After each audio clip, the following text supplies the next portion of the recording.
Moses just kept pulling them up and out, reminding them, just remember what God gave, did for you. Forget that past life.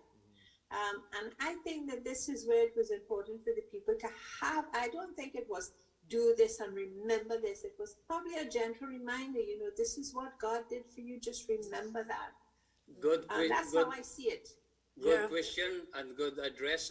I cannot see everybody because some of them are not, showing up. But anyways, you speak up if you want. But anyway, good question. Pastor, you want to say something? Yeah, I think the one thing that we have to remember is, when the Bible says that, God has to keep reminding, it's not just to the same people, right? He has to remind generation after generation.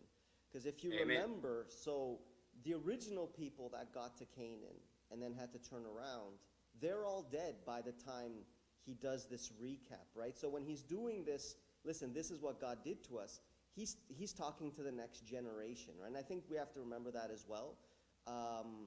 Though it is annoying. I remember, any church, I remember, every other month I had to keep reminding the church, let's try to have some respect. Let's not be, yelling and screaming in the church and talking when the service is there.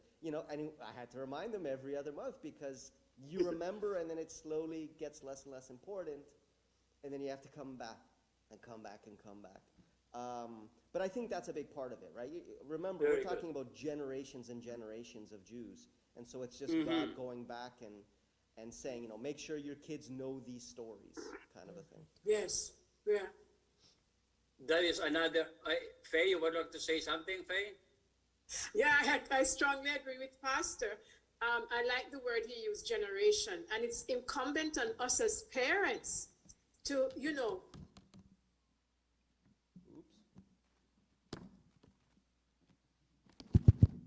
That's a problem. That's a problem. My computer got unplugged and has no batteries.